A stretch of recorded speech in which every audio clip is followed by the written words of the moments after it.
स्वागत है दोस्तों आपका एक बार फिर से मेरी भोजनशाला में। और आज मैं आपके लिए लेकर आई हूँ आधा कप दाल और आधा कप चावल से बहुत ही हेल्दी नाश्ते की रेसिपी।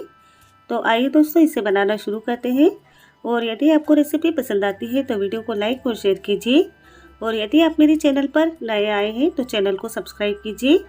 बाजू में दिए गए बेल आइकन को भी प्रेस कीजिए और इसके बाद आपको ऑल पर क्लिक करना है। तो चलिए नाश्ता बनाना शुरू करते हैं। इस हेल्दी नाश्ते को बनाने के लिए मैंने यहाँ पर आधा कप पीली वाली मूंग की दाल ली है, जिसे कि हम मूंग का मोगर भी कहते हैं। तो सबसे पहले हम इस दाल को इस बाउल में डाल देते हैं। मैंने यहाँ पर बिना छिलके वाली दाल ली है, आप चाहें तो यहाँ पर छिलके वाली दाल का भी इस्तेमाल कर सकते हैं। इसी के साथ मैंने यहाँ पर आधा कप चावल लिया है। तो मैंने यहाँ पर बासमती चावल का इस्तेमाल किया है। आपके पास जो भी चावल हो आप उस चावल का इस्तेमाल कर सकते हैं। और अब मैंने यहाँ पर दोनों को इस बाउल में डाल दिया है और साथ ही में 1 गिलास पानी डाल दिया है। अब हम इस दाल को 2 घंटे के लिए ढक करके रख देते हैं। दाल को अच्छे से सॉफ्ट होने देते हैं। तो यहाँ पर हमारे 2 घंटे हो चुके हैं और दाल और चावल यहाँ पर फूल करके डबल हो चुके हैं। और इस तरीके से हम इसे तोड़ रहे हैं तो ये अच्छे से टूट रहे हैं, यानी कि दाल और चावल यहाँ पर अच्छी तरह से भीग चुके हैं। तो अब हम इसे अच्छे से मसल करके धो लेते हैं और जो इसका एक्स्ट्रा पानी है उस पानी को भी निकाल देते हैं। तो दाल और चावल यहाँ पर अच्छे से धुल चुके हैं। अब हम इसे डाल देते हैं मिक्सी के जार में। दाल और चावल को हमें यहाँ पर अच्छे से पीसना है। तो अब हम इसमें डाल देते हैं 2 हरी मिर्ची, 1 इंच अदरक का टुकड़ा लिया है, इसे भी डाल देते हैं। इसी के साथ अब हम इसमें 4 से 5 लहसुन की कलियां डाल देते हैं। आधा चम्मच जीरा डाला है और साथ ही में हम इसमें 1 चुटकी हींग डाल देते हैं। इन सारी चीज़ों को डालने के बाद में अब हम इसमें आधा कप दही डालेंगे और अब हम इसे लगा करके इसे अच्छे से पीस लेते हैं। तो यहाँ पर मैंने इसे पीस लिया है, एकदम इसका स्मूथ पेस्ट बनाया है। ये देखिए इस तरह से इसे हमें पीसना है। तो अब हम इस पेस्ट को एक बड़े से बर्तन में निकाल लेते हैं। और अब हम इस पेस्ट को 3 से 4 मिनट के लिए इस तरीके से चलाते हुए फेंट लेते हैं। ऐसा करने से नाश्ता काफ़ी सॉफ्ट बनता है। तो मैंने यहाँ पर इसे 3 से 4 मिनट के लिए इस तरीके से चलाते हुए फेंट लिया है।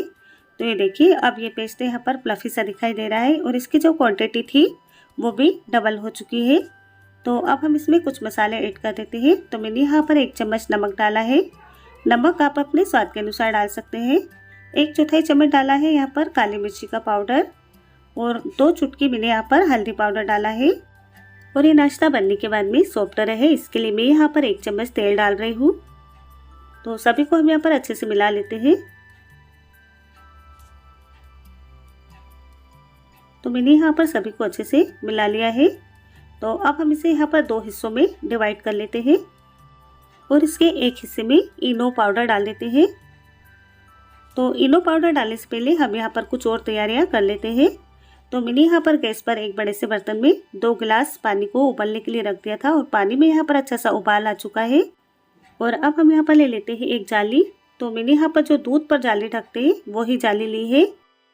और अगर आपके पास बड़े छेद वाली चलनी है तो आप इसकी जगह वो ले सकते हैं। अब मैंने इस चलनी को इस बर्तन के ऊपर रख दिया है। तो चलनी गर्म होती है तब तक कि हम इसमें इनो पाउडर डाल देते हैं। तो मैंने यहाँ पर इसमें इनो पाउडर डाला है और अगर आपके पास ये नहीं है तो आप 2 चुटकी बेकिंग सोडा डाल सकते हैं।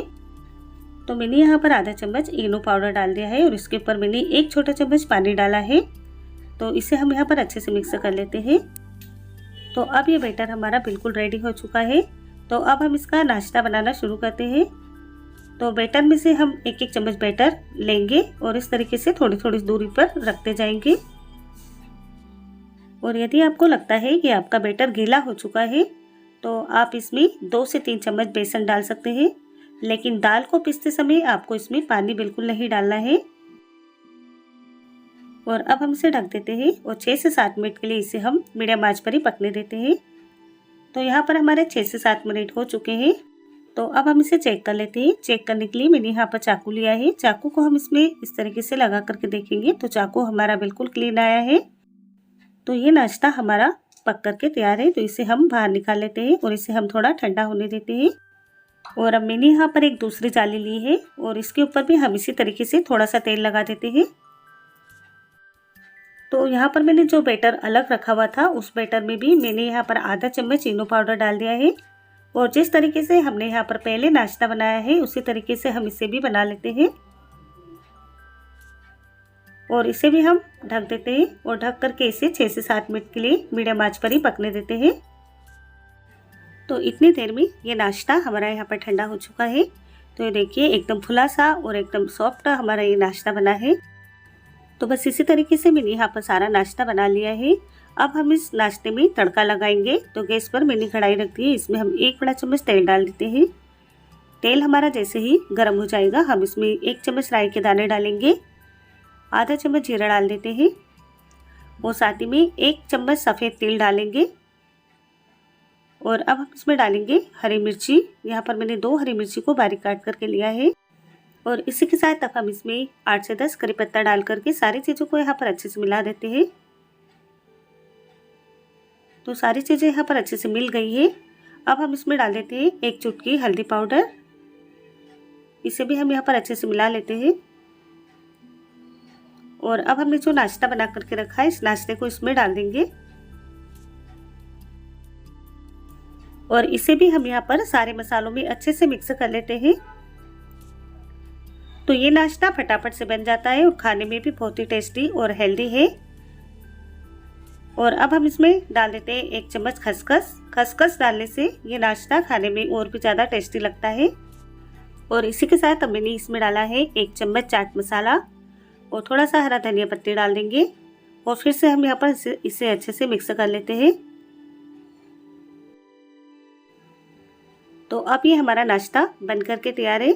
अब हम गैस को बंद कर देते हैं और इसे हम एक प्लेट में निकाल लेते हैं।